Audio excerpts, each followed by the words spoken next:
जी madam.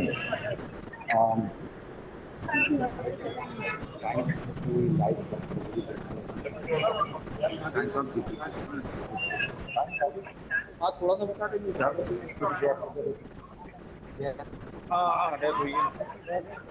Hello. Harish. Madam हमारे साथ Jabalpur ASP Gopal कांडेल जी साथ में है। जी। हेलो जी। हमारे साथ जबलपुर एएसपी गोपाल कांडेल जी साथ में है, जो घटना के बारे में जानकारी देंगे।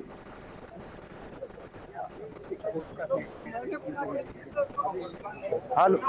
जी हरीश, आप उनसे बात कर सकते हैं, हम सुन पा रहे हैं आपको। हाँ हाँ, बात करवाता हूँ मैडम जी। एक मिनट सर, कैसे क्या घटना हुई, कुछ जानकारी लगी? ये ऐसा पता लाइट तो चली गई थी, जनरेटर चालू किया। जनरेटर जब चालू किया तो उसके बाद Harish, stay on with us. BJP MP Rakesh Singh is joining us on the broadcast. Rakesh Singh, very unfortunate development in Jabalpur in Madhya Pradesh. Massive fire broke out in the multi-speciality hospital.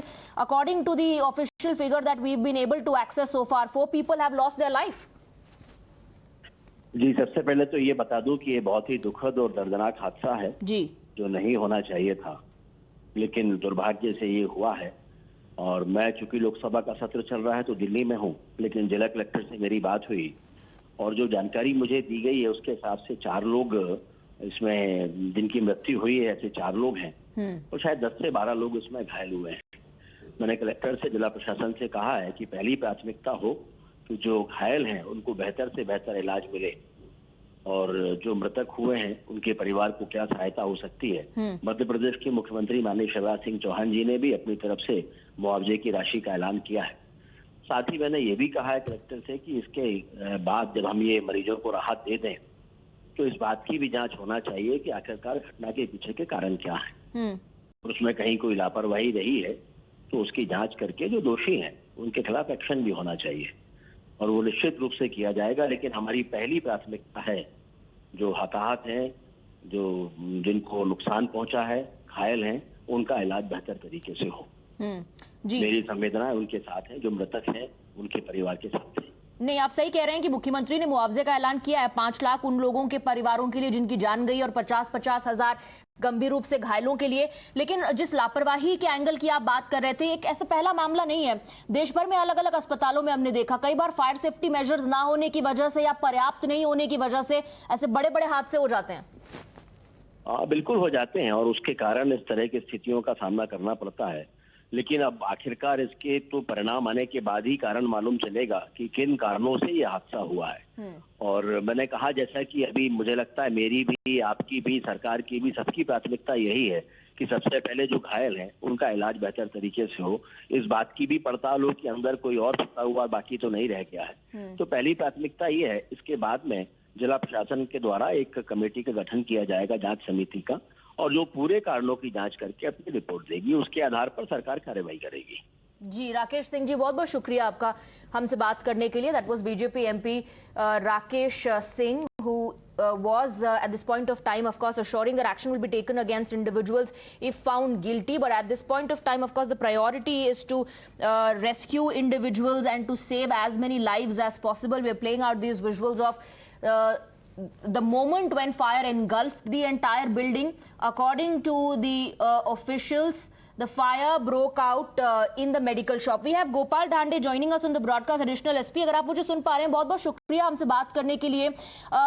अब जब आप पहुंचे हैं spot पर और वहां आपने पूरा मुआयना किया होगा, क्या आपका पहला प्राइमरी ऑब्जर्वेशन है सर, क्या हुआ होगा?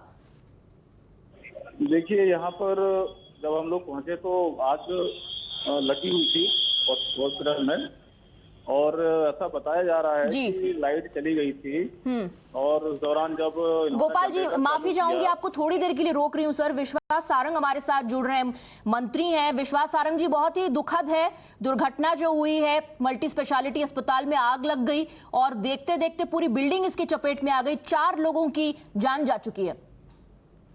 देखिए, अभी फिगर कहना तो मुश्किल है, पर ये बात सही है कि बहुत ही दुर्भाग्यपूर्ण घटना है और रेस्क्यू ऑपरेशन पूरा हो गया है। आग पर अभी काबू पा लिया गया है और ये सुनिश्चित किया गया है कि जो भी घायल हैं उन सबको हॉस्पिटल, बगल के हॉस्पिटल में भेजें। तो 2 लोग मेडिकल कॉलेज में हैं और 2 लोग मेट्रो हॉस्पिटल में हैं। सभी की तबीयत ठीक है, अभी कोई भी घायल, कोई खतरे में नहीं है और ये सुनिश्चित किया गया है कि सभी तरह से रेस्क्यू पूरा किया जाए। जी, अभी जो प्राथमिक जानकारी मिल रही है वहां पर अधिकारियों से बात करने के बाद वो ये है कि शॉर्ट सर्किट को वजह बताया जा रहा है कि मेडिकल शॉप में आग लगी।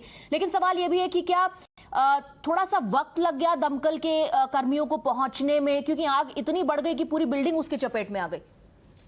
नहीं, देखिए, इस समय पर ये सब कहना उचित नहीं होगा।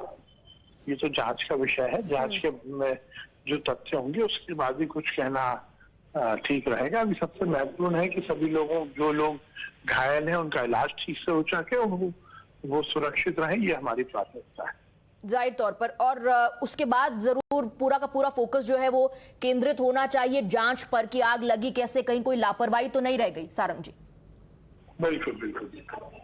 चलिए, बहुत बहुत शुक्रिया। That was MP minister Vishwas Sarang on the broadcast. And of course at this point of time everybody is talking about the priority which is to save as many lives as possible, but one cannot brush the question under the carpet that whether this was due to negligence. Were there enough fire safety measures at the hospital? Gopal ji हमारे साथ लगातार बने हुए additional SP हैं। बहुत बहुत शुक्रिया इंतजार करने के लिए। गोपाल जी, आप बता रहे थे कि वहां पर आपने क्या देखा और क्या हुआ होगा। गोपाल जी, अपनी बात रखिए। हाँ जी, यहाँ पे रेस्क्यू ऑपरेशन पूर्ण हो गया है। अब कोई भी हॉस्पिटल में नहीं है। आग पर पूर्णतः काबू पा लिया गया है। सर्चिंग भी करा ली गई है यहाँ पर, और जो घायल हैं उनको मेट्रो हॉस्पिटल एवं आसपास के जो हॉस्पिटल हैं और मेडिकल कॉलेज हॉस्पिटल में उनको ले जाया गया है और जो घायल उनका इलाज चल रहा है। बाकी अब यहाँ पर जो आग लगने के जो कारण है वो तो जो विस्तृत जांच होगी उसी से क्लियर हो पाएगा। गोपाल जी, अलग अलग आंकड़े बताए जा रहे हैं, आप तक क्या जानकारी पहुंच रही है कि कितने लोग इसमें हताहत हुए हैं, कितने लोगों की जान गई है?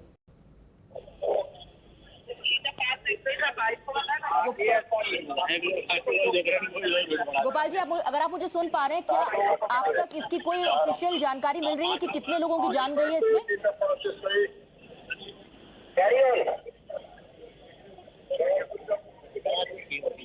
गोपाल डांडा जी, क्या आप मुझे सुन पा रहे हैं? Okay, I think maybe the additional SP is not able to hear us, but he was telling us that the rescue operation is over, and of course it is a matter of investigation to ascertain what really happened and how fire broke out. Although some officials there confirming to Times Now that it was due to short circuit. Fire broke out in the medical shop which is on the ground floor of the building, and soon fire engulfed the entire building. 4 people have lost their life, although that death toll could increase, and there are several others who have been seriously injured.